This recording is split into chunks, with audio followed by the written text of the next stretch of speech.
الحمد لله نحمده ونستعينه ونستغفره ونؤمن به ونتوكل عليه ونعوذ بالله من شرور أنفسنا ومن سيئات أعمالنا من يهده الله فلا مضل له ومن يضلل فلا هادي له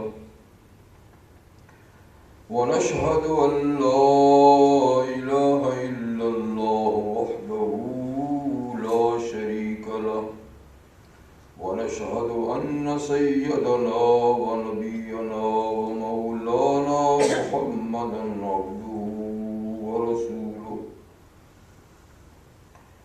صلى الله تعالى عليه وعلى آله وأصحابه وأزواجه وأتباعه وبارك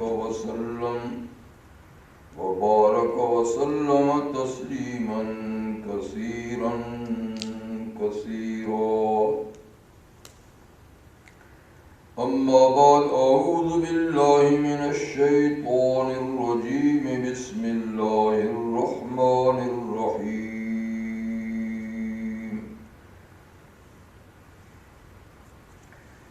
إنا عرضنا الأمانة على السماوات والأرض والجبال فأبين أن يحملنها وأشفقن منها وحملها الإنسان إنه كان ظلوما جهولا صدق الله مولانا العظيم وبلغنا رسوله النبي الكريم ونحن على ذلك لمن الشاهدين والشاكرين والحمد لله رب العالمين.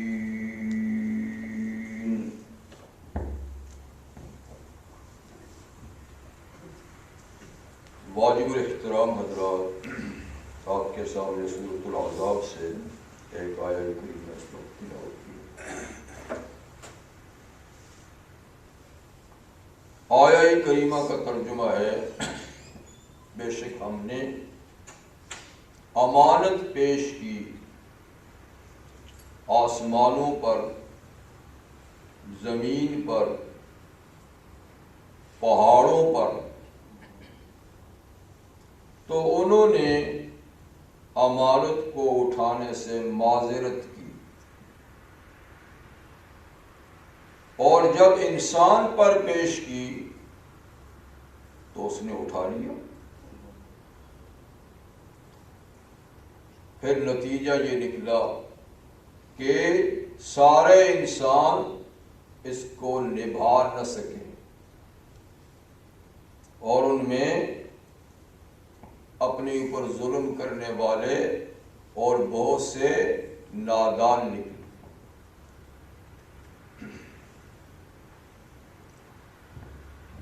امانت کے سلسلے میں پچھلے جمعے پر بھی گفتگو ہوئی، اور جیسے اللہ تعالیٰ کا حکم تھا کہ ان اللہ یأمرکم ان تؤدوا الامانات الی اہلہا، کہ اللہ تعالیٰ تمہیں حکم دیتے ہیں کہ امانتیں ان کے اہل کے حوالے کرو اور فیصلے انصاف کے مطابق کرو. تو یہ بھی آیہ کریمہ امانتی کے سلسلے میں ہے. یہاں امانت کی پیشی کا اظہار ہے، وہاں امانت کی ادائیگی کا حکم تھا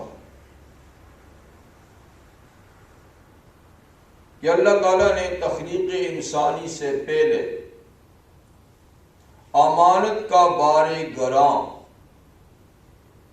بڑی مضبوط اور طاقتور اور بڑی جسامت والی مخلوقوں پر پیش کیا، لیکن انہوں نے معذرت کر لی. بڑی جسامت والی مخلوقوں میں سے سب سے پہلی آسمانوں پر پیش کیا. آسمان زمین کی نسبت سے بہت بڑے ہیں، بہت بڑے ہیں۔ اور اس کے بعد دوسرے نمبر پر زمین بہت بڑی ہے، اور اس کے بعد مضبوط ترین چیزیں پہاڑ ہیں۔ تو اللہ تعالیٰ نے اس کا ذکر فرمایا۔ مطلب یہ ہے کہ انسان کے علاوہ باقی مخلوقات پر اللہ نے امانت پیش کی۔ سوال یہ کہ امانت کیا تھی جو پیش کی؟ تو اس سلسلے میں مفسرین اور اہل علم کے کئی اقوال ہیں کہ امانت سے کیا مراد ہے۔ مفہوم تو آپ جانتے ہیں کہ امانت کا کیا مطلب ہے، یعنی کسی کی چیز جس سے کسی کا حق متعلق ہو، اس کو امانت کہتے ہیں۔ تو بعض حضرات نے اس سے نماز بھی مراد لی ہے، روزے بھی مراد لیے ہیں، غسل جنابت بھی مراد لیا ہے، یعنی کئی چیزیں انفرادی طور پر۔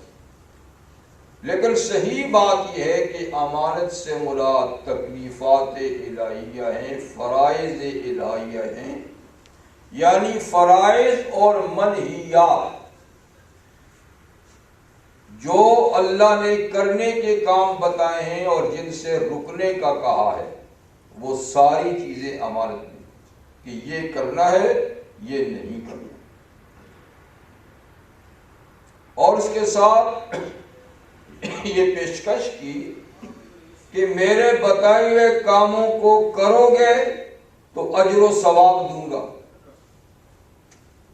لیکن نہ کیا تو عذاب بھی دوں گا، یہ بھی ساتھ میں بتا دیے۔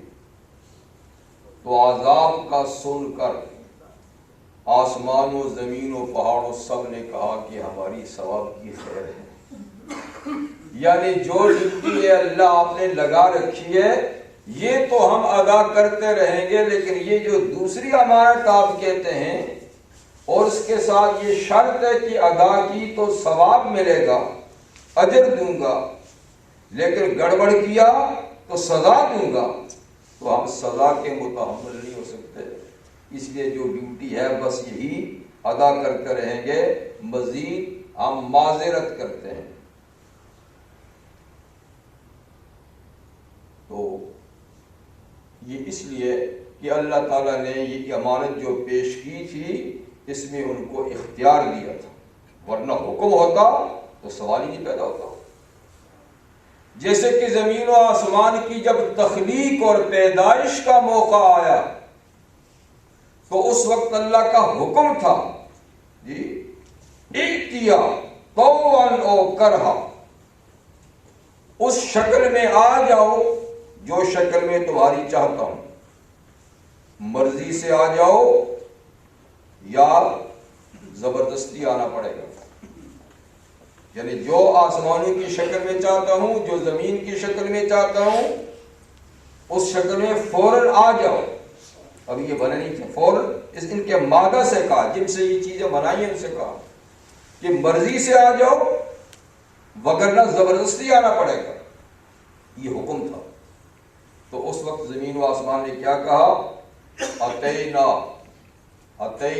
طائعین، اے اللہ ہم اطاعت گزار ہو کے آ رہے ہیں، آپ کا حکم مانتے ہوئے اس شکل میں آ رہے ہیں، یعنی آپ گنجائش نہیں ہے کہ نہ آئے، کیوں نہ آئے، آنا ہی پڑے گا تو خوشی سے کیوں نہ آئے، لیکن یہ امانت کی پیش کی کہ میں ایک قانون دوں گا، ایک شریعت دوں گا، اس پہ تمہیں عمل کرنا ہوگا، اب تمہاری مرضی ہے اس کو قبول کرتے ہو شریعت کو، شرعی احکامات کو، یا نہیں کرتے، اس میں اختیار تھا، اس میں حکم تھا۔ تو اس لیے انہوں نے جب اختیار تھا تو انہوں نے معذرت کی کہ یا اللہ ہم عذاب کے خوف کی وجہ سے کہ امانت کی ادائیگی میں ذرا اونچ نیچ ہوئی تو سزا برداشت نہیں کر سکتے، اس لیے ثواب کی خیر ہے، عذاب نہ ہو۔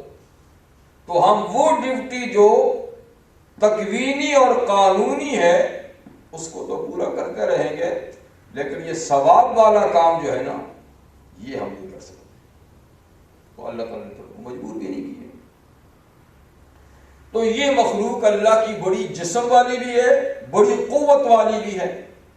معذرت کریں، جب آدم علیہ السلام کی تخلیق ہوئی تو آدم علیہ السلام کے سامنے بھی یہ پیش کی کہ شریعت کا قانون دوں گا، جی اس قانون کے مطابق چلو گے تو جنت جیسی نعمتیں عطا کروں گا، لیکن اس قانون کو کبھی توڑا تو پھر جہنم بھی ہے۔ کیا خیال ہے؟ آدم علیہ السلام نے دیکھا کہ یہ تو ترقی منازل کی چیز ہے، اس پہ عمل کر کے میں اور ترقی کر سکتا ہوں، اللہ کا انتہائی قریب بن سکتا ہوں۔ تو اللہ کی قرب کے شوق میں انہوں نے یہ بارے گراہ اٹھا دیا کہ ٹھیک ہے۔ تو باقی مخلوق نے ترقی کا رستہ روک لیا، فرشتے ہیں، آسمان ہے، زمین ہے، بس جو ہے سو ہیں، ان میں ترقی نہیں ہو سکتی، یہ آگے نہیں بڑھ سکتے۔ اس لیے فرشتوں نے بھی کہا ہے کہ وَمَا مِنَّا إِلَّا لَهُ مَقَامٌ مَعْلُومٌ، کہ ہم میں سے ہر ایک کا ایک درجہ ہے معلوم، نہ اس سے نیچے جا سکتے نہ اوپر جا سکتے، جو اللہ نے رکھا بس وہی رہتا۔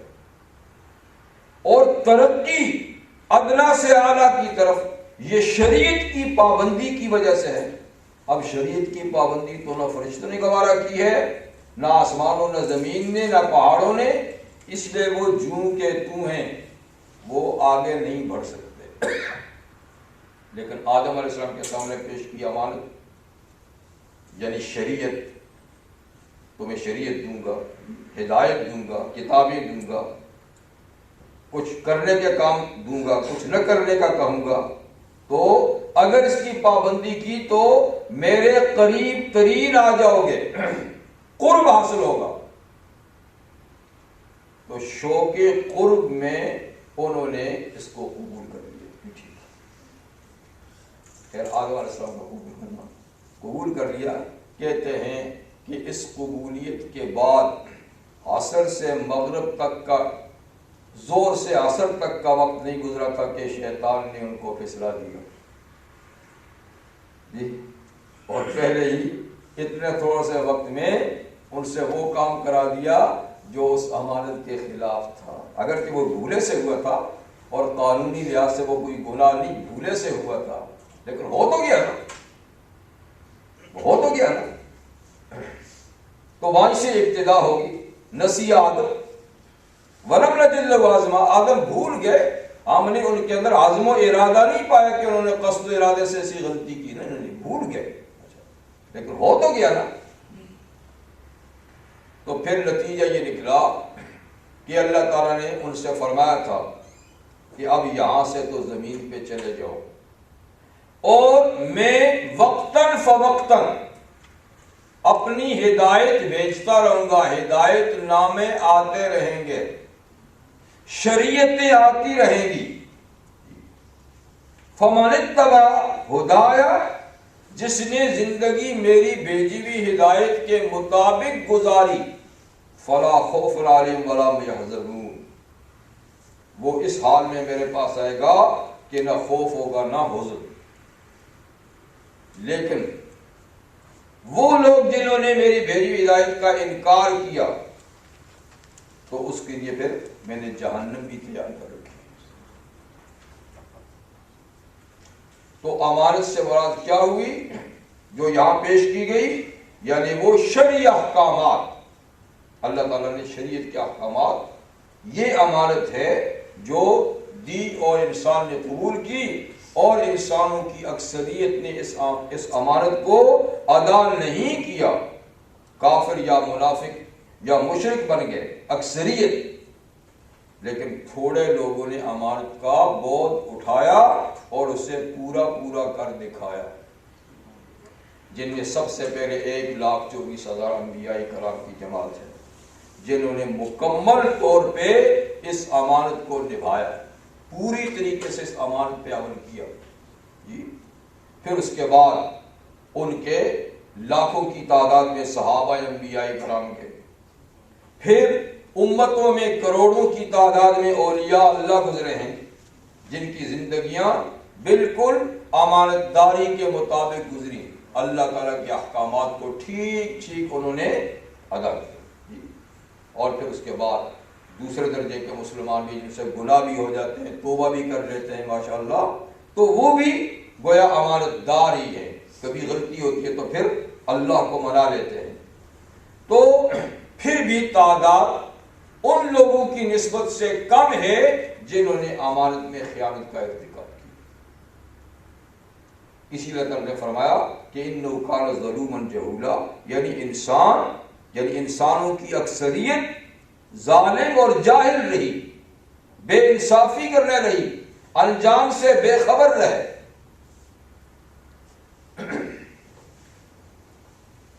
تو شرعی احکامات، اللہ کا بھیجا ہوا قانون ہمارے پاس امانت ہے۔ آج تھوڑی سی گفتگو میں نے اسی پر کرنی ہے۔ یوں تو جیسے میں نے عرض کیا تھا کہ ہر چیز انسان کے پاس امانت ہے خدا کی، کیونکہ ہر چیز کے ساتھ شریعت کا کوئی نہ کوئی حکم متعلق ہے۔ ایسا کوئی کام نہیں کہ جس میں انسان آزاد ہو، خود مختار ہو اور اس میں شریعت کا کوئی قانون نہ ہو، نہیں، ایسی کوئی بات نہیں۔ یعنی ہر چھوٹے بڑے کام میں انسان کیا ہے، کوئی پابند ہے شریعت کی کسی نہ کسی قانون کا۔ اگر قانون کی پابندی کرتا ہے تو امانت دار ہے، اور قانون شکنی کرتا ہے تو خائن ہے۔ تو انسان اپنے جسم کے بارے میں بھی، کہ جسم اللہ کی امانت ہے، زندگی اللہ کی امانت ہے، جیسے میں نے عرض کیا تھا اولاد اللہ کی امانت ہے، مال اللہ کی امانت ہے،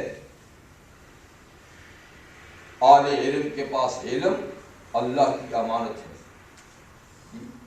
اور حکمرانوں کے پاس عہدہ اور منصب اللہ کی امانت ہے۔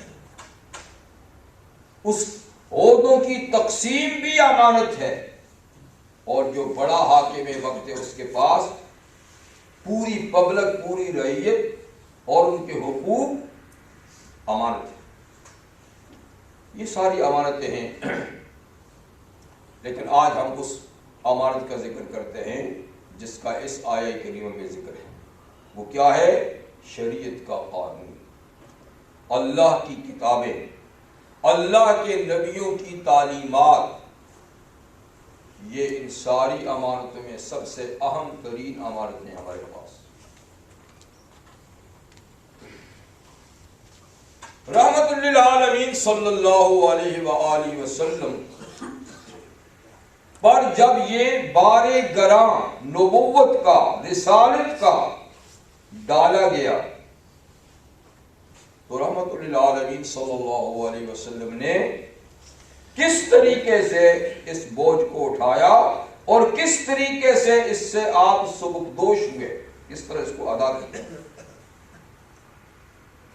اللہ تعالیٰ سورہ مزمل فرماتے ہیں اِنَّا سَنُلْقِي عَلَيْكَ قَوْلًا ثَقِيلًا، میرے محبوب پیغمبر صلی اللہ علیہ وسلم، دیکھیے قُمِ اللَّيْلِ، رات بھر قیام کرے، میرے سامنے کھڑے رہے ہاتھ باندھ کر، میری کتاب کی تلاوت کرتے رہے۔ قُمِ اللَّيْلِ إِلَّا قَلِيلًا، تھوڑا سا آرام بھی کیا کرے، لیکن اکثر رات کیوں؟ اِنَّا سَنُلْقِي عَلَيْكَ قَوْلًا ثَقِيلًا، کیونکہ ہم آپ پر ایک وزنی بات ڈالنے والے ہیں، اور إِنَّ نَاشِئَةَ اللَّيْلِ أَشَدُّ وَطْئًا وَأَقْوَمُ قِيلًا، رات کا اٹھ جانا، رات میں اٹھ جانا، یہ نفس کو کچلنے میں بڑا مؤثر ہتھیار ہے۔ نفس کو اگر دبانا اور کچلنا ہے نا تو اس کو رات کو کم سونے کو، اس لیے کہ اس کی سب سے پسندیدہ بات کیا ہے؟ رات کو سو، اتنا سو کہ او سورج نکل جائے تو سوتا رہو۔ اور جب تک اس کی قوت کو کچلو گے نہیں تو قول ثقیل پہ عمل نہیں ہوگا. اس لیے ہم آپ پر چونکہ ایک وزنی بات ڈالنے والے ہیں، بڑا منصب آپ کو دینے والے ہیں، بڑی ذمہ داری آپ کو سونپنے والے ہیں، اس کے لیے خود کو تیار کیجیے اور رات کو اٹھنے کی عادت ڈالیں، ہمارے سامنے کھڑے ہونے کی عادت ڈالیں. جی انا سنلقی علیک قولا ثقیلا. تو اللہ تعالیٰ نے اس وحی کو قرآن مجید کے نزول کو کیا کہا؟ قول ثقیل.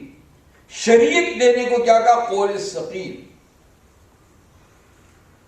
آج وہ قول ثقیل ہمیں ملا ہے فری میں، اور ہم قرآن کو بڑی آسانی سے پکڑتے ہیں. جی اور ہم نے چھوٹی چھوٹی جلدوں میں بھی اس کو بنا رکھا ہے، ایک ہاتھ سے بھی پکڑ لیتے ہیں، جی چٹکی میں بھی پکڑ لیتے ہیں، اور ہم پڑھتے رہتے ہیں. کوئی ثقلی محسوس نہیں، نہ اس کی جلد کے اٹھانے میں نہ اس کے پڑھنے میں، یوں بھی چلتے پھرتے پڑھتے ہیں. لیکن معلوم ہونا چاہیے کہ یہ اصل میں قول ثقیل تھا، ہمارے لیے اس کو نرم کر دیا گیا ہے. اس لیے کہ حدیث میں کہ رحمت للعالمین صلی اللہ علیہ وسلم پر جب وحی نازل ہوتی تھی تو وحی کا اتنا ثقل، اتنا بوجھ ہوتا تھا کہ سخت سردی میں بھی آپ کے پسینے چھوٹ جاتے تھے، سخت سردی میں بھی. اور اگر آپ کسی جانور پہ بیٹھے ہوتے تو جانور آپ کا بوجھ اٹھا نہ سکتا تھا. کھڑا ہوتا تو وہ بیٹھ جاتا، گردن لٹا دیتا. صحابی رسول فرماتے ہیں ایک دفعہ نبی کریم علیہ السلام لیٹے ہوئے تھے اور میری ران پہ سر رکھا ہوا تھا. اسی حالت میں وحی آ گئی. وہی آئی تو پورا جسم پر سر رکھا ہوا تھا. جب وہی آ گئی تو وہی کا اتنا ثقل تھا، اتنا بوجھ تھا، وہ سر مبارک اتنا وزنی ہو گیا کہ میں سمجھا کہ میری ران ٹوٹ رہی ہے. بڑی مشکل سے میں نے سہارا، بڑی مشکل سے سہارا. تو وہی الہی کا براہ راست جب نزول ہوتا تھا حضور علیہ السلام پر تو اس کا ثقل یعنی اتنا ہوتا تھا، جبکہ نبی کریم صلی اللہ علیہ وسلم آپ کو معلوم ہے کہ سب سے زیادہ طاقتور تھے. ایک نبی کی قوت اس دنیا میں جنت کے 100 مردوں کے برابر، اور جنت میں ایک مرد کی طاقت اس دنیا میں ایک بالکل صحت مند 100 آدمی کی طاقت ہوگی.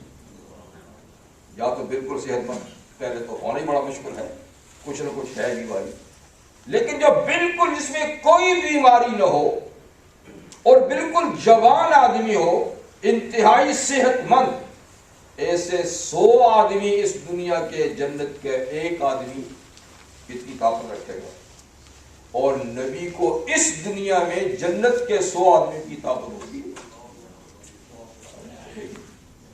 تو اتنی طاقت کے باوجود جب آپ پہ وحی نازل ہوتی تھی تو پسینے سے شرابور ہو جاتے، اور جس پہ وزن ہوتا وہ وزن سہار نہ سکتا تھا. یہ کوئی معمولی بات نہیں ہے.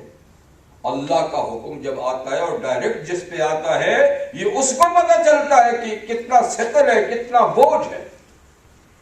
اب ہمیں تو نبی کریم علیہ السلام کے تھرو یہ چیز ملی ہے، ہمیں تو کوئی ثقل ہی نہیں. ہمارے تو بہت آسان ہے. وَلَقَدْ يَسَّرْنَا الْقُرْآنَ، ہم نے تمہارے لیے قرآن کو بالکل آسان کر دیا ہے. پوچھو اس سے جس پہ وحی آتی تھی. تو خیر رحمت للعالمین صلی اللہ علیہ وسلم نے یہ امانت کا پیغام جو آخری پیغام ہے، اب چلا کہاں سے تھا؟ آدم علیہ السلام سے. کتابیں بھی آئیں، انبیاء بھی تشریف لائے، وہی امانت کا سلسلہ چلتا رہا مختلف شریعتوں میں. اب آخری اور فائنل میسج اللہ کا قرآن کی شکل میں، اسلام کی شکل میں رحمت للعالمین صلی اللہ علیہ وسلم نے امت کو پہنچایا. اور یہ اتنا جامع اور مکمل ضابطہ ہے کہ اب تا قیامت جتنی صدیاں اور آئیں، 14 صدیاں گزر چکی ہیں، 15ویں صدی کا ابتدائی حصہ گزر چکا ہے جی، لیکن فرض کریں کہ 15 صدیاں اور بھی دنیا قائم رہے، 20 صدیاں اور بھی دنیا قائم رہے، تو قانون میں تبدیلی نہیں ہوگی، لا تبدیل لکلمات اللہ، بس یہ فائنل کا قانون ہے۔ تو رحمت عالم صلی اللہ علیہ وسلم نے 13 سال مکہ میں گزارے اور 10 سال مدینہ منورہ میں اس پیغام کو نشر کرتے رہے۔ آپ کو اچھی طرح معلوم ہے کہ مکی زندگی میں اللہ کی اس امانت کو لوگوں تک پہنچانے میں آپ کو کتنی دشواریاں ہوئیں، کتنی پریشانیاں ہوئیں، کتنی ماریں کھائیں، زخمی ہوئے، باتیں سنی، لیکن آپ نے حوصلہ نہیں ہارا۔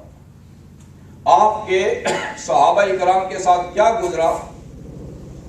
حوصلہ نہیں ہارا، کام برابر جاری رکھا، میلوں میں، بازاروں میں، جی گھروں پر جہاں موقع ملتا تھا آپ پیغام اللہ کا پہنچاتے تھے، اس لیے کہ حکم بھی تھا یا ایھا الرسول بلغ ما انزل الیک من ربک، اے رسول محترم صلی اللہ علیہ وسلم پہنچا دیجئے جو بھی آپ کو وحی کی جاتی ہے، آپ کی طرف پیغام نازل کیا جاتا ہے، اس کو آگے پہنچا دیجئے۔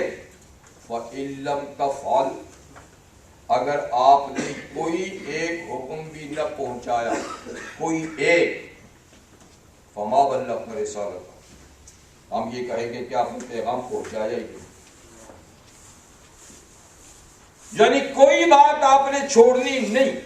اس لیے عائشہ صدیقہ نے فرماتی ہیں کہ اگر کوئی کہے کہ نبی کریم علیہ السلام نے کچھ باتیں نہیں بتائیں تو وہ سب سے بڑا جھوٹ بولتا ہے، کیونکہ حضور کو اللہ کا حکم ہے کہ جو بھی آپ تک پیغام آیا ہے اس کو ضرور آپ آگے پہنچائیں۔ آپ نے کوئی بات نہیں چھوڑی، جو پہنچانے کی باتیں تھی سب آپ نے پہنچائی۔ مدینہ تشریف لے گئے تو پھر آزادی کے ساتھ آپ نے وہ پیغام نشر کیا، بہرحال پوری زندگی آپ نے اس میں کھپا دی، لگا دی۔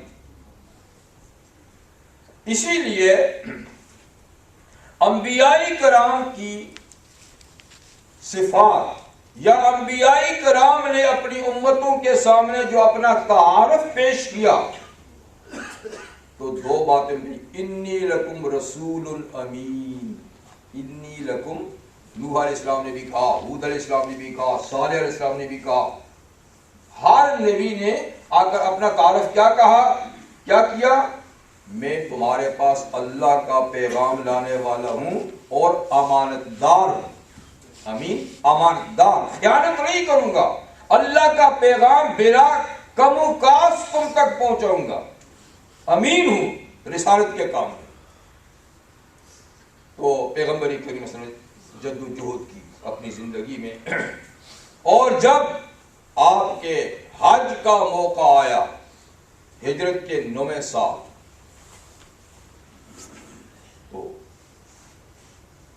آپ حج کے لیے جب تشریف لے گئے 10 کو، 9ویں کو تو آپ نہیں گئے تھے، ابو بکر صدیق کی معیت میں صحابہ کو بھیجا، 10 کو آپ خود تشریف لے گئے حج کے لیے، اور اس وقت جتنے لوگ صحابہ کرام پہنچ سکتے تھے وہ بھی غنیمت سمجھ کے کہ حضور کے ساتھ حج ہوگا، انہوں نے پہنچنے کی کوشش کی کہ تقریباً سارے لوگ مسلمان جتنے تھے وہ حج میں آئے، کوئی 1.25 لاکھ کے قریب۔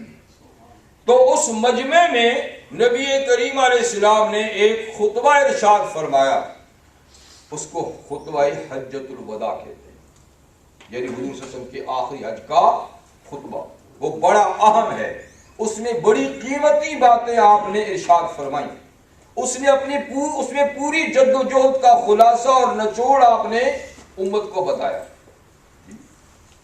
اور یہ خطبہ بنیادی طور پہ تو عرفات میں دیا گیا، لیکن واپسی میں اس کی بڑی اہم باتیں کچھ مینا میں بھی آپ نے کہی، کچھ باتیں جاتے وقت مینا میں کہی تھی، 3 خطبے آپ نے ارشاد فرمایا جی، 7 کو، 9 کو، اور پھر 10 اور 11 کو۔ خیر میں سب سے مین خطبہ وہ حجۃ الوداع کا عرفات میں ہوا. اس میں حضور صلی اللہ علیہ وسلم نے فرمایا، ساری باتیں کہنے کے بعد لوگوں سے کہا کہ تم سے قیامت کے دن میرے متعلق پوچھا جائے گا. انکم تسألون عنی یوم القیامہ، قیامت کے دن میرے بارے میں اللہ تم سے پوچھیں گے. تو فماذا تقولون، تم کیا کہو گے میرے بارے میں؟ یعنی اللہ تم سے میرے بارے میں پوچھیں گے کہ میں نے اللہ کا پیغام تمہیں پورا پہنچا دیا تھا کہ نہیں، یہ پوچھیں گے. تو تم اللہ میاں کو کیا جواب دو گے؟ تو سارے لوگوں نے بیک زبان کہا، جی نشہد انک قد بلغت وادیت ونصحت، ہم شہادت دیں گے کہ آپ نے اللہ کا پیغام ہم تک پہنچایا. بلغت جی، وادیت، اور آپ نے اللہ کی سپرد کی بھی امانت ادا کر دی. دین جو آپ کو دیا تھا وہ آپ نے ہم تک پہنچا دیا. وَنَصَحْتَ، اور دین پہنچانے میں آپ نے امت کی پوری خیر خواہی کی، بھلائی کی، پیار اور محبت سے دین ہم تک پہنچایا. پیار اور محبت سے، دل سوزی کے ساتھ آپ نے دین پہنچایا. تو رحمت عالم صلی اللہ علیہ وسلم نے انگلی یوں آسمان کی طرف فرمایا، اللہم اشہد اللہم اشہد اللہم اشہد، اے اللہ یہ جو کچھ کہہ رہے ہیں اس پہ آپ بھی گواہ ہو جائیے. یہ جو گواہی دیتے ہیں کہ میں نے امانت ان تک پہنچائی، تو آپ بھی اس پہ گواہ ہو جائیے. اس کے بعد رحمت عالم صلی اللہ علیہ وسلم نے امت سے، جو اس وقت امت آپ کے پاس موجود تھی، جو اس خطبے کے سامعین تھے، ان سے کہا فَلْيُبَلِّغُ الشَّاهِدُ الْغَائِبَ، میں ڈیوٹی سے فارغ ہو گیا. تم نے اقرار کر لیا کہ میں نے ڈیوٹی ادا کر دی، میں نے امانت پہنچا دی، میں نے پیغام پہنچا دیا، تم اس کا اقرار کرتے ہو. اب آگے قیامت تک جو لوگ آئیں گے، فَلْيُبَلِّغُ الشَّاهِدُ الْغَائِبَ، جو آج موجود ہیں یہ غیر موجود تک اس امانت کو پہنچائے. یہ اب ڈیوٹی تمہاری ہے، یہ آگے کی ڈیوٹی تمہاری ہے کہ جو پیغام میں نے تم تک پہنچایا، یہ پیغام اگلی نسلوں تک اب تم نے پہنچانا ہے. اس لیے کہ حضور کے بعد نبی نے تو نہیں آنا کہ وہ پھر یہ کام کرے گا. تو پہلی امتیں اس فریضے سے فارغ تھیں، اس لیے کہ ہر نبی کے بعد دوسرا پیغمبر آتا تھا، تو داعی پیغمبر ہی ہوتا تھا. ہاں نبی کسی کو کسی کام کے لیے بھیج دیتا، یہ پیغام پہنچ جاتا، لیکن کام اصل میں ڈیوٹی نبی ہی کی ہوتی تھی. اب چونکہ رحمت للعالمین صلی اللہ علیہ وسلم کے بعد سلسلہ نبوت بند ہو گیا ہے، تو آپ نے یہ ڈیوٹی امت کے ذمہ لگا دی. فَلْيُبَلِّغُ الشَّاهِدُ الْغَائِبَ، کہ جو موجود ہیں وہ غیر موجودوں تک اس امانت کو پہنچائے. تو قرآن کا پیغام، سنت خیر الانام کا پیغام آج ہمارے پاس امانت ہے. ہم سے پہلے ہمارے اسلاف کے پاس امانت تھا، اور پہلے نبی نے یہ امانت کس کے حوالے کی، ڈیوٹی ذمہ داری کس کے ذمہ لگائی؟ ان حضرات کے جنہوں نے براہ راست حضور سے اسلام سیکھا تھا، یعنی آپ کے صحابہ کرام رضوان اللہ تعالی علیہم اجمعین. انہوں نے یہ ڈیوٹی کیسے انجام دی؟ روئے زمین پر مقدس ترین مقامات کتنے ہیں؟ تین. سب سے زیادہ مقدس تر جگہ حرم ہے، اور سرزمین حرم،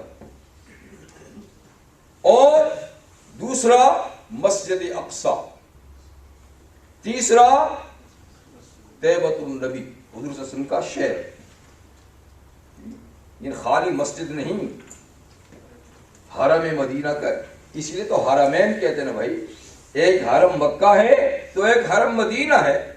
حرم کو مکہ کو حرم قرار دیا اللہ تعالیٰ نے ابراہیم علیہ السلام کے ذریعے سے کہ اس ایریے کو آپ نشان لگا دیں کہ یہ حرم ہے، اللہ نے اس کو حرم قرار دیا۔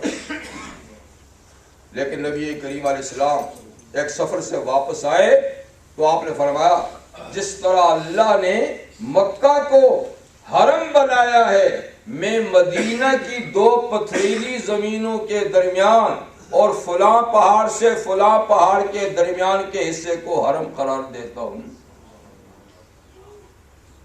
تو مدینہ کا شہر وہ حدود حرم ہے جو حضور نے مقرر کی تھی، مکہ کا شہر اور وہ حدود جس کو وہ حرم ہے، ٹھیک ہے، اور اس کے ساتھ مسجد اقصیٰ اور اس کے پاس جو ایریا ہے اس کو حرم تو نہیں کہتے، لیکن مسجد اقصیٰ بہرحال بذات خود ایک قابل احترام اور بہت بڑی مقدس ترین جگہ ہے۔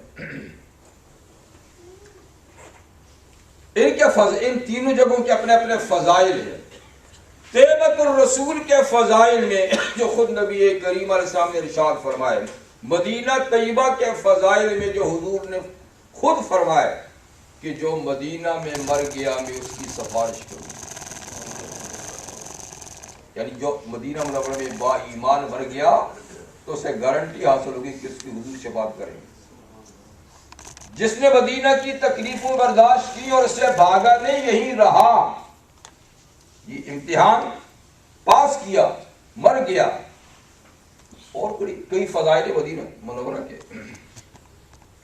اب صحابہ کرام کے سامنے 2 چیزیں تھیں، ایک تو مدینہ منورہ کے فضائل، جی مسجد نبوی کی نماز کی چند در چند ثواب، مدینہ کی موت جس کی سفارش کی گارنٹی ہے، جی ایک چیز یہ تھی، اور پھر خود حضور علیہ السلام کے ساتھ ان کا لگاؤ محبت، اس شہر کے ساتھ لگاؤ محبت ایک یہ تھی، اور دوسری طرف حضور کی عائد کردہ ذمہ داری تھی کہ فَلْيُبَلِّغُ الشَّاهِدُ الْغَائِبُ، کہ میرا پیغام، یہ امانت جو تم تک دی ہے اس کو آگے لوگوں تک پہنچا۔ 2 چیزیں تھیں۔ تو صحابہ کرام نے وہ ہم سے زیادہ شوق رکھتے تھے مدینہ میں رہنے کا، مرنے کا۔ آج ہم جیسے گناہگار بھی اس بات کے طلبگار ہیں کاش ہماری موت مدینہ میں آ جائے، ہمیں زیادہ سے زیادہ مدینہ میں رہنا نصیب ہو جائے۔ ان کو کتنا شوق ہوگا جو خود حضور صلی اللہ علیہ وسلم کے ساتھ مدینہ میں رہے، جن کا مدینہ شہر اپنا شہر بھی تھا، کتنا ہوگا۔ لیکن اس کے باوجود مدینہ منورہ میں صحابہ کرام کی کچھ ہی صحابہ کی خبریں ہیں، کچھ ہی صحابہ کی خبریں، یعنی تقریباً 10,000 آپ لگا لیں جو جنت البقیع میں آسودہ اخوان ہیں یا ادھر ادھر، باقی جو 1.25 لاکھ صحابہ تھے وہ کہاں ہیں؟ ان کی خبریں مدینہ میں نہیں، اس لیے کہ انہوں نے اللہ کے نبی کا یہ پیغام اور ڈیوٹی جب سنی کہ ان کے ذمہ لگی ہے تو وہ دنیا میں پھیل گئے۔ کوئی کسی کی خبر شام میں، کسی کی فلسطین میں ہے، کسی کی مصر میں ہے، کابل تک صحابہ کرام گئے، جی ادھر سے سندھ تک گئے، ہند تک گئے پیغام نشر کرنے۔ یہ ڈیوٹی ہے، جو امانت ہمارے پاس ہے یہ دوسروں تک پہنچانا ہے۔ افریقہ میں ان کی قبریں ہیں، کہاں کہاں ان کی قبریں، ترکی میں ان کی قبریں ہیں، کیوں؟ اس لیے کہ انہوں نے اس کا احساس کیا کہ ہمارے ذمہ جو ڈیوٹی ہے، امانت جو حضور نے سونپی ہے، یہ ہم نے آگے پہنچانی ہے، اس کے لیے قربانی دی۔ آج ان کی قربانیوں کا نتیجہ ہے کہ دنیا میں کروڑوں مسلمان ہیں۔ اگر وہ مدینہ کے ساتھ چمٹ کے بیٹھ جاتے اور اسی کا ثواب حاصل کرتے تو یہ بھی تو کام تھا، ذاتی طور پہ یہ بھی اچھا کام تھا، لیکن انہیں ذاتی مفاد پر اللہ کی نبی کی دی ہوئی امانت کو پہنچانے کو زیادہ اہمیت دی۔ تو اس کے طفیل میں نے کہا آج ہم بھی کلمہ پڑھتے ہیں، وہ نہ جاتے تو ہندوستان میں، ہم تو اس ایریے کے لوگ ہیں، وہاں تو ہندو بستے تھے، دوسری قومیں بدھ بستے تھے، نہ معلوم ہمارا کیا حشر ہوتا، ہم کن مورتیوں کے سامنے ہوتے. جی یہ ان کی قربانیاں ہیں جو انہوں نے اس دین سے روشناس کیا، یہ امانت ہم تک انہوں نے پہنچائی اور اللہ کی توفیق سے اسے قبول کیا. آج ہم اللہ کے سامنے سجدہ کرنے والے ہیں الحمدللہ. تو اب وہ لوگ نہیں، صحابہ کے بعد یہ مشن تابعین نے سنبھالا، تابعین کے بعد تبعی تابعین نے، پھر اتباعی تبعی تابعین نے، اور پھر یہ سلسلہ وار معاملہ چلتا رہا. چلتے چلتے چلتے آج ہم تک بات آ پہنچی ہے، اور حضور کا وہی اس میدان کا پیغام آج ہمارے کانوں میں بھی دستک دیتا ہے. فَلْيُبَلِّغُ الشَّاهِدُ الْغَائِبَ. لوگوں جو دین کا پیغام سنیں اپنے تک محدود نہ رکھے، جن کو نہیں پہنچا ان کو پہنچائے، یہ سننے والوں کی ذمہ داری ہے. آقا کریم صلی اللہ علیہ وسلم یہ بھی ارشاد فرمایا، نَضَّرَ اللَّهُ عِمْرَانَ سَمِعَ مَقَالَتِي فَوَعَاهَا فَبَلَّغَهَا. اللہ اس بندے کو سرسبز رکھے، شاداب رکھے، تر و تازہ رکھے. یہ حضور دعا دے گئے، اس بندے کو اللہ تر و تازہ شاداب رکھے جس نے میری کوئی بات سنی، میری کوئی حدیث سنی، اس کو یاد رکھا اور اس کو آگے ٹرانسفر کیا، دوسرے تک پہنچایا. یہ صرف یاد رکھا، یہ بھی ایک اچھی بات ہے، لیکن یہ نہیں بلکہ آگے دوسرے تک پہنچایا.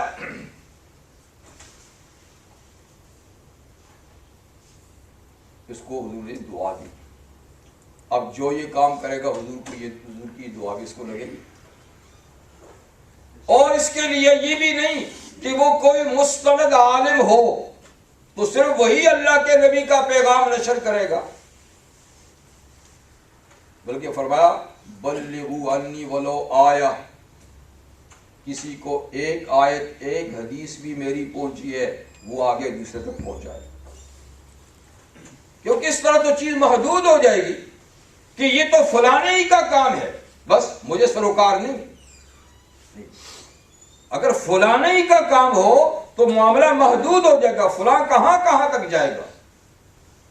لیکن یہ ذمہ داری اگر ہر آدمی محسوس کر لے کہ میری بھی ذمہ داری ہے اور مجھے بھی اتنی بات پہنچانی ہے جتنی میں نے صحیح بات سن رکھی ہے. سنی سنائی الٹی سیدھی باتیں نہیں، وہ بھی خراب کر دیتی، بلکہ جو صحیح بات سنی ہے، مستند بات سنی ہے، وہ کہے کہ میں نے اس کو آگے پہنچانا ہے، تو پھر دائرہ وسیع ہو جائے گا اور کوئی ایسا آدمی نہیں رہے گا جس تک اللہ کی بات پیغام نہیں پہنچے گا. فرض کریں اس وقت دنیا کی آبادی کوئی 6 ارب یا اس سے آگے پیچھے اس کے لگ بھگ ہے، اور بقول انہی لوگوں کے جو ہمارے حساب کتاب بھی وہی کرتے ہیں، ہمیں تو اپنے حساب کتابوں کی پتہ نہیں ہم کتنے ہیں، وہ صحیح ہماری تعداد بتائیں یا غلط بتائیں اور کوئی ذریعہ ہمارے پاس بھی نہیں ہے، اور ان کے ہی بتانے کے مطابق کوئی 1.25 ارب تو ہم بھی ہیں.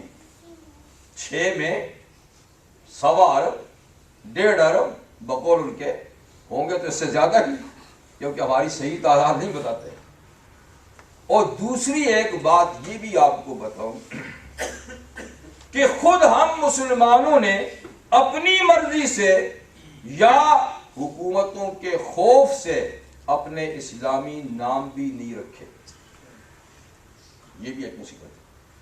کئی ملک ایسے ہیں جن میں تو اسلامی نام رکھنے پہ پابندی ہے، وہ کہتے ہیں صرف ملکی نام رکھو. اب وہاں کچھ لوگ 2 نام رکھ لیتے ہیں، گھر میں تو اسلامی نام اور باہر ملکی نام، اور کچھ جو وہ ملکی نام پہ بیچارے چل رہے ہیں، گزارا کر رہے ہیں، اور کچھ لوگوں نے شوق میں، جیسے کہ اس ملک میں شوق میں اپنے نام بگاڑے گئے ہیں. اب جب مردم شماری ہوگی تو ظاہر بات ہے نام کو دیکھ کر ہی خانے میں رکھیں گے. تو اس طرح کتنے ہی مسلمان ہیں جو نام کی وجہ سے وہ غیر مسلموں کی لسٹ میں چلے جاتے ہیں، اور کچھ ویسے بھی ہماری پوزیشن کم رکھنے میں تعداد صحیح نہیں بتاتے. چلو جتنی بھی ہے، اگر 5-6 ارب میں 1 عربی مسلمان ہوں تو اگر ہر مسلمان 4 آدمیوں تک پیغام پہنچائے تو ساری دنیا کو پہنچ جائے گا کہ نہیں؟ ایسے ہی ہوتا. اگر 1 ارب ہم ہیں اور 5 وہ ہیں تو 5 آدمی آتے ہیں نا، 5 آدمی آتے ہیں. جائے کہ اسلام کی نشر و اشاعت ریڈیو سے بھی ہوتی ہے، ٹی وی سے بھی ہوتی ہے، ٹھیک ہے نا، اخبارات کے ذریعے سے بھی ہوتا ہے، رسائل کے ذریعے سے بھی ہوتی ہے. لیکن چلو ان ذرائع اسباب کو چھوڑیے، ایک آدمی یہ کہے کہ میں نے 5 آدمیوں تک اسلام کا پیغام پہنچانا ہے، جی اگر یہ ذمہ داری محسوس کر لیں تو میں کہتا ہوں کوئی آدمی نہیں رہے گا جس تک اسلام کا پیغام نہ پہنچے. اور ہماری ڈیوٹی تو صرف پیغام اچھے طریقے سے پہنچانا ہی ہے. ہدایت تو اللہ کے ہاتھ میں ہے، ہدایت اللہ کے ہاتھ. لیکن کم از کم امانت سے تو سبق دوش ہو جائیں گے نا، جو ہمارے ذمہ ہے کہ ہم نے پیغام اگر آگے پہنچا دیا ہے، اگلے نے مانا یا نہیں مانا، اس کے دل میں بات پڑی یا نہ پڑی، اس کی بات یہ ہماری ذمہ داری نہیں ہے. لیکن افسوس یہ ہے کہ ہم اس کا احساس نہیں کرتے، اس کا احساس نہیں کرتے. اور ہم نے یہ کام یا تو علماء کے ذمہ ڈال رکھا ہے یا تبلیغی جماعت کے ذمہ ڈال رکھا ہے کہ وہ یہ کام کرتے ہیں. ٹھیک ہے بھائی، ہم سب تبلیغی جماعت ہیں، ہر مسلمان مبلغ ہے اور سارے مسلمان تبلیغی جماعت ہیں. ان کی ڈیوٹی ہے کہ یہ دین کو آگے پہنچائیں، تبھی یہ کام آسان بھی ہو جائے گا. تو برادران محترم، ہمیں احساس کرنا چاہیے کہ اس وقت ہمارے پاس اللہ کی امانت ہے. کیا؟ اسلام، شریعت اسلام، قرآن اور سنت ہمارے پاس اللہ کی بھیجی ہوئی امانت ہے. اس پہ ہم نے خود بھی عمل کرنا ہے، اس کے مطابق اپنی زندگی بھی ڈالنی ہے اور اس پیغام کو آگے بھی پہنچانا ہے. یہ ہماری ڈیوٹی ہے اور کل اللہ کے سامنے اس کی جواب دہی ہوگی ہمارے ذمہ کہ تم نے یہ کام کیا تھا یا نہیں کیا تھا. تو اللہ کرے کہ ہمیں اس کا احساس ہوگا، اللہ ہمیں اس کا احساس دے. اور دوسری بات یہ کہ جب آدمی دوسرے کو ایک بات کہتا ہے نا تو خود اس کا ضمیر اس کو ملامت کرتا ہے کہ تو دوسرے کو نیکی کی دعوت دیتا، خود کیوں نہیں کرتا؟ تو وہ خود بھی کرنے لگتا ہے، خود بھی کرنے لگتا ہے. اگر اس کا ضمیر زندہ ہے تو خود بھی کرنے لگتا ہے کہ بھائی میں دوسرے کو اچھی بات کہہ رہا ہوں، خود کیوں نہیں کرتا؟ تو یہ اپنا فائدہ بھی کتنا بڑا ہوا. تو یہ ذمہ داری بھی چلی گئی کہ دوسرے تک پیغام پہنچا، اپنا فائدہ یہ ہوا کہ خود بھی عامل بن گیا.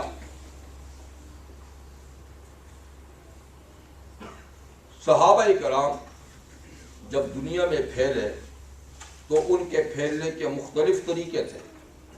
یا تو وہ کسی علاقے میں جنگ کے لیے جاتے تھے، سپاہی اور فوجی کی حیثیت سے جاتے تھے، ایک طریقہ یہ ہوتا تھا. اور وہ مخالفین کے ساتھ جنگ کر کے اس ذریعے سے بھی تبلیغ کرتے تھے. کیونکہ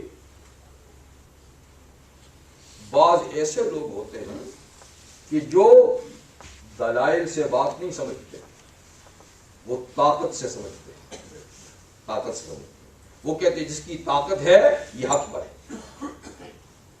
ہمارے کچھ بولے بھالے بھی کہتے ہیں نا، یہ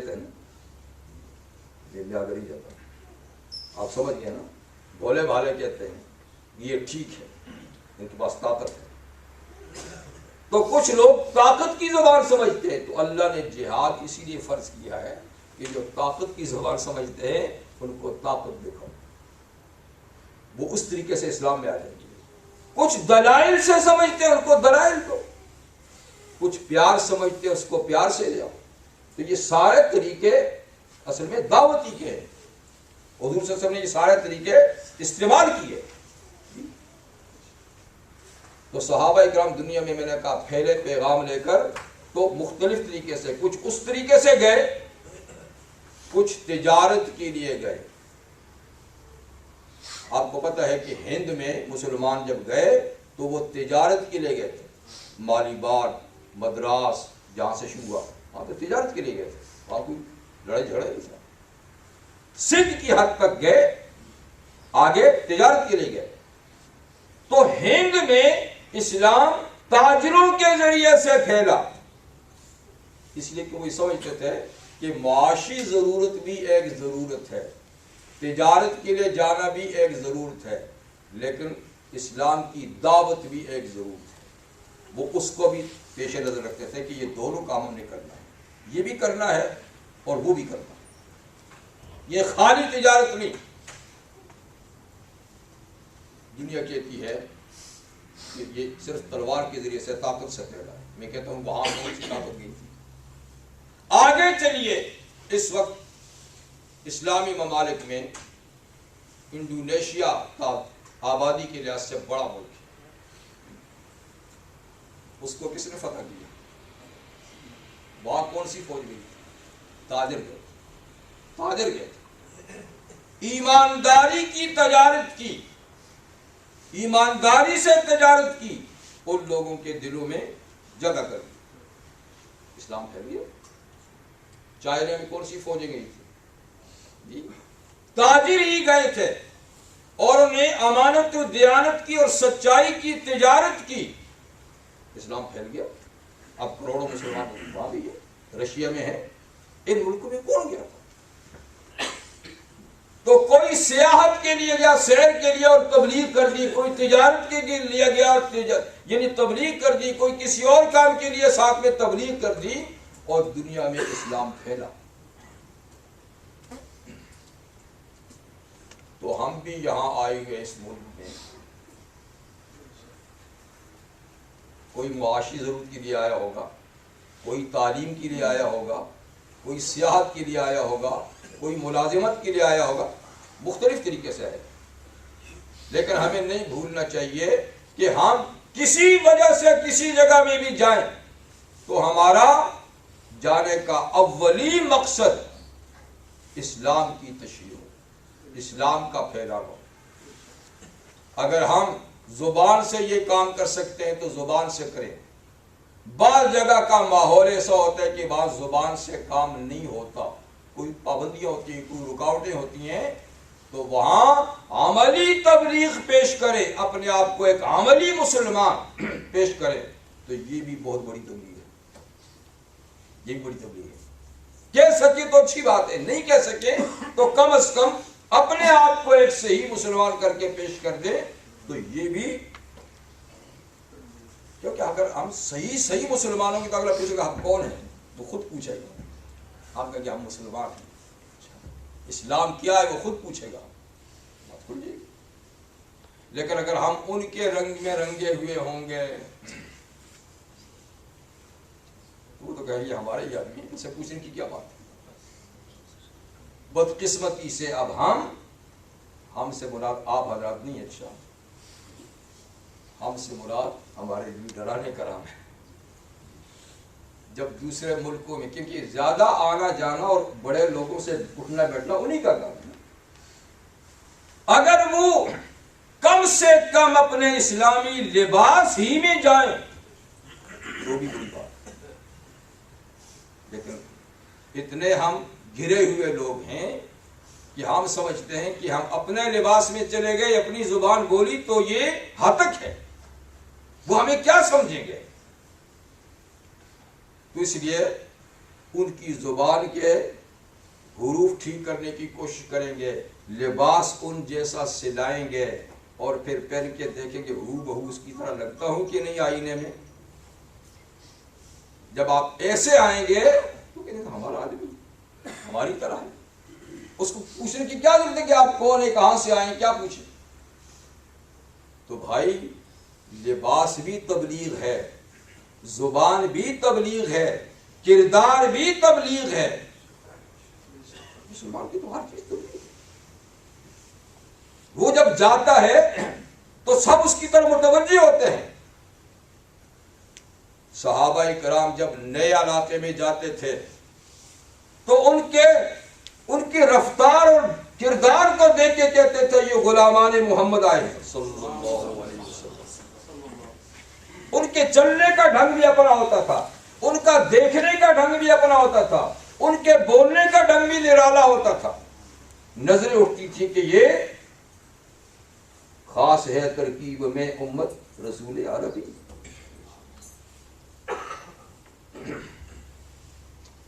تو ہم اس حقیقت کو بھی بھول گئے, اس میں بھی بڑے فوائد. تو خیر اللہ تعالیٰ نے ہماری ڈیوٹی لگائی ہے, حضور یہ ڈیوٹی ہماری لگا کر گئے ہیں اور ہمیں اپنی ڈیوٹی کا احساس کرنا چاہیے. اور جو امانت ہمارے پاس ہے بہت قیمتی امانت ہے. دیکھیے کوئی آپ کے ارد گرد اس امانت سے محروم نہ رہ جائے, ورنہ اللہ اس کے بارے میں آپ سے پوچھے گا. مانے نہ مانے اس کا کام ہے, ہدایت ملا نہ ملا یہ اللہ کی بات ہے. آپ یہ پیغام ضرور پہنچا دیں. اللہ تعالیٰ ہم سب کو توفیق عطا فرمائے. ہم خود با کردار مسلمان, با عمل مسلمان بن جائیں, اور پھر اللہ تعالیٰ ہمارے سارے ضروری کاموں میں یہ کام ہمارے دل و دماغ میں ضروری بنا دے کہ ہم جہاں بھی جائیں پہلے اپنی امانت دوسروں تک پہنچانے کی کوشش کریں. وآخر دعوانا الحمدللہ رب العالمین. سنت پڑھ لیجیے.